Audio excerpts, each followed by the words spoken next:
Hola chicos, ¿cómo están? Espero que muy bien. En la clase de hoy voy a explicar el contexto de la obra literaria. ¿Sí? Eh, algo alcanzamos a ver en clases. A ver, ¿en qué consiste? Cuando un autor o autora escribe un relato, un cuento, un poema, también aplica en la pintura, en la escultura, en las películas, el autor o autora se basa en algo, ¿sí? Que lo primero que se basa es en su propia vida. Por ejemplo, si yo escribo un poema sobre la ciudad de París, obviamente que es más fácil que yo pueda hablar sobre París habiéndolo conocido o por lo menos haber leído sobre París, a que si desconozco totalmente sobre esta ciudad, sobre esta capital. En otras palabras, yo escribo sobre lo que conozco. ¿Sí? Sencillo. Yo escribo sobre lo que conozco. Hay cosas que no conocemos. Por ejemplo, si yo digo viajes espaciales, ya claro, yo nunca he estado en la Luna. Pero hay cosas en las que tenemos bases de conocimiento. Por ejemplo, que existen planetas, que existen satélites. Y yo a partir de eso puedo imaginar otras cosas. Pero siempre voy a partir de escribiendo sobre lo que conozco. Por ejemplo, lo que yo había dicho en clases, recuerdo, J.K. Rowling, perdón. J.K. Rowling es la autora de Harry Potter. Sí, novelas y películas aclamadas a nivel mundial. Bueno, y videojuegos y cómics y un montón de cosas. J.K. Rowling, que es la mujer que aparece en pantalla en muchas fotos, media pelirroja, media rubia, esta mujer es inglesa. ¿Qué importancia tiene esto para Harry Potter? Si ustedes se fijan, Hogwarts, que es la escuela donde estudia Harry y sus amigos, Hogwarts es un internado. ¿Sí? ¿Qué quiere decir esto? Que los estudiantes viven en la escuela, viven en Hogwarts. ¿Sí? Esto es importante. ¿Por qué esto es así? Porque en Inglaterra, parte de la tradición educacional de ese país, hay escuelas antiguas que son internados.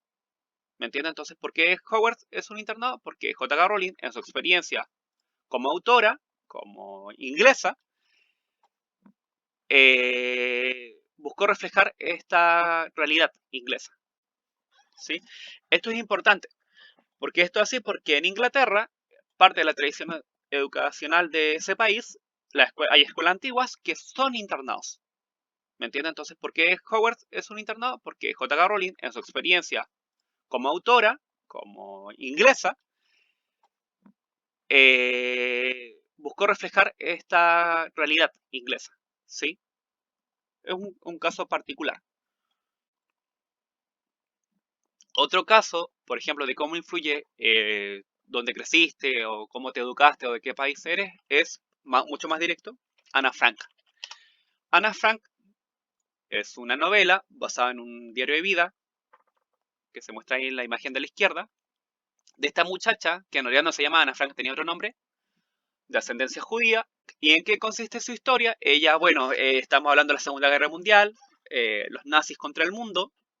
Ella se esconde junto a su familia en una casa que era, bueno, la que está iluminada en esta fotografía, en una especie como de despensa escondida. Lo que ven ahí como de techito, que es una chimenea con un techo, esto atrás de la casa tenía un desván oculto, secreto, ¿sí? Y ella logró, que está acá se puede apreciar en la fotografía,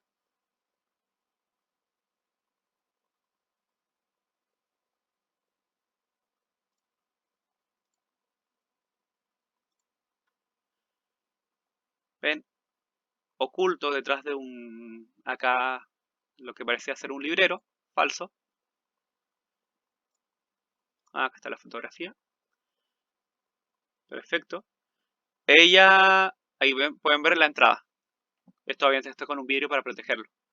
Eh, bueno, ya junto con su familia se escondían de los nazis, como les decía, porque eran judíos y a los judíos los estaban mandando a los campos de concentración simplemente porque eran judíos. ¿Sí? Entonces, Ana Frank cuando escribe este diario, ella obviamente no lo escribió para publicarlo, ella escribió, era un diario de vida, un diario personal. Bueno, Ana Frank finalmente es descubierta junto a su familia que estaban escondidos, son descubiertos por los nazis y son enviados a campos de concentración distintos, porque los separaban si eras hombre o mujer, niño o niña, etcétera.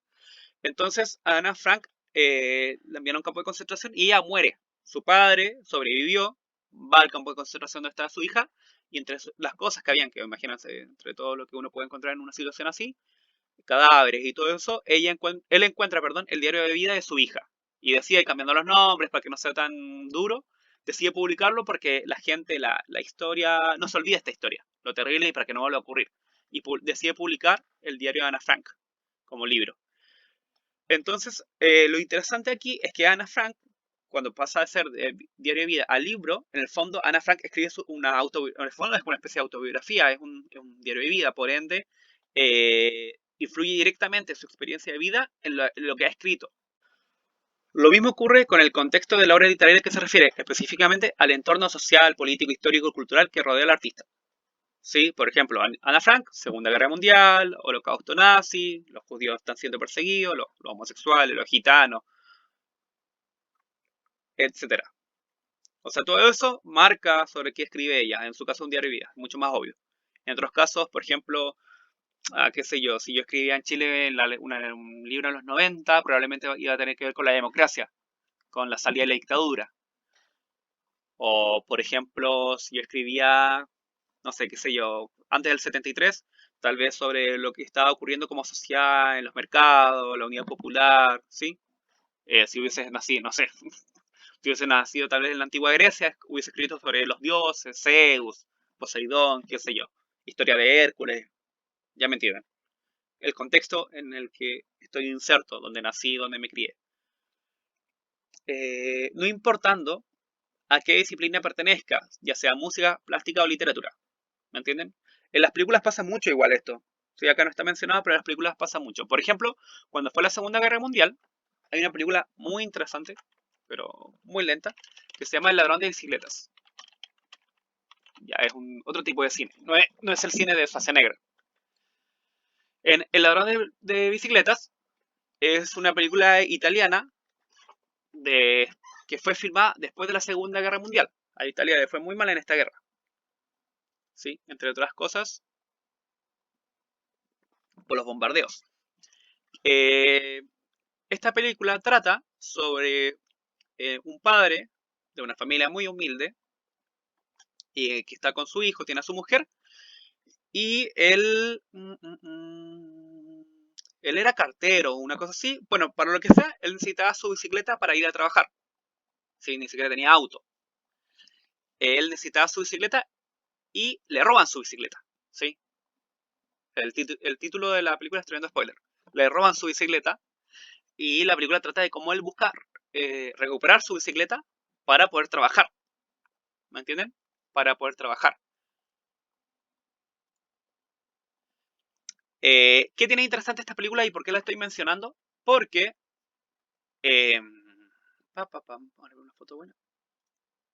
Acá están. Lo interesante de esta película es que cuando fue filmada, después de la Segunda Guerra Mundial, de verdad fue filmada, los escenarios los, y las personas, estas personas no son, estas dos personas, el padre y el niño, no son actores, eran personas comunes y corrientes. Pero el director aprovechó como escenarios la ciudad misma, para grabar una película que contrastara la realidad de mucha gente en Italia.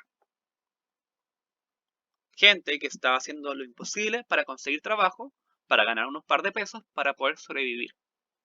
La ciudad destruida se convirtió en la escenografía perfecta para una película muy triste, ¿sí? Porque trata de sobrevivencia. ¿Me entienden? ¿Por qué es importante acá? Porque el contexto de producción no puede ser más claro. Posguerra, de la Segunda Guerra Mundial, posguerra, o sea, después de la guerra, y los escenarios son claramente reales. Sí, de hecho esto se llamó neorealismo italiano. Neo, nuevo, realismo, ¿sí? Igual que en la literatura, o sea, busca reflejar la realidad. Y es casi es un documental. Si bien es ficción, es cierto, pero las situaciones, los escenarios, las personas son personas reales. ¿Me entienden? Lo que se plantea como ladrón de bicicletas es un hecho que probablemente ocurría mucho en Italia en esa época, que la gente, para contarle sobrevivir, le robaba al vecino. ¿Me entiendes? Donde había la oportunidad, robaba un pedazo de pan, donde había la oportunidad, robaba una bicicleta para venderla, para desarmarla, O sea, no robabas la bicicleta para quedártela, te robabas la bicicleta porque era un modo de sobrevivencia.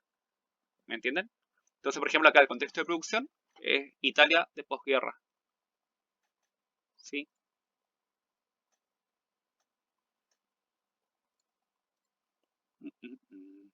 Perdí la pestaña, por acá está.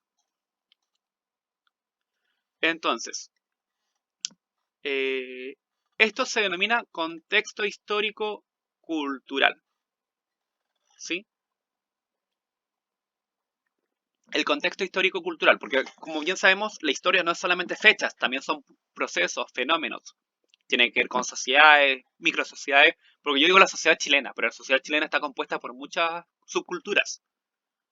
¿Sí? No es lo mismo una persona de Santiago que una persona de Punta Arenas, no es lo mismo una persona inmigrante que una persona que nació aquí mismo. O sea, muchos millones viven en Chile, pero no todos somos iguales. O sea, es como que llegado los jóvenes no son todos iguales. En mi época, por ejemplo, habían tribus urbanas, los Pokémon, los emo, los góticos. Hoy en día eso ya no está tan fuerte, pero por ejemplo, yo puedo dividir la gente, la juventud, no sé, la que juega videojuegos, la que no juega, la que usa Tinder, la que usa, qué sé yo, TikTok, la que usa, no sé, aplicaciones. Hay gente que no usa celular, ¿me entienden? No es la misma cultura. No todos los jóvenes eh, son usuarios avanzados de tecnología. No todos los jóvenes juegan videojuegos. No todos los jóvenes ven Netflix. No todos los jóvenes leen. ¿Sí? No existe una sola cultura, existen muchas subculturas. Para aclarar el concepto, es importante señalar que son parte de él el momento social y político, los avances tecnológicos del periodo, las modas, las corrientes artísticas, entre otros. Claro, por ejemplo, en la música, una banda se puede inspirar, una banda de rock se puede inspirar en bandas como, qué sé yo, YouTube, Led Zeppelin, se pueden basar en otros artistas em, para su propio beneficio. Es por ello que conocer el contexto histórico-cultural en que se produce la obra literaria se constituirá un aporte a la comprensión de dicho texto. Sí, esto es bien repetitivo en realidad. Y contribuirá con más elementos para hacer una lectura más completa y comprender mejor su significado. O sea, conocer. Al final le repite la misma idea y una otra vez.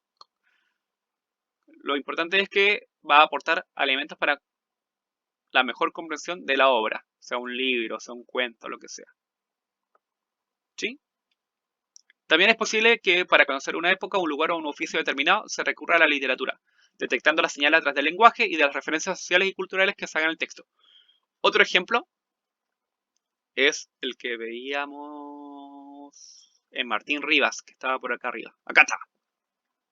Martín Rivas. Sí, Martín Rivas es una obra escrita, para no mentirles ni chamullarles, vamos a buscar Martín Rivas. Se publicó en 1862. 1862. ¿Sí? Y acá, como parte, a principios del mes de julio de 1850. O sea, la obra se escribió 10 años después del tiempo en que se posiciona. Y es ficción, como ya habíamos revisado en clases. Martín Rivas es un texto de ficción, pero su autor,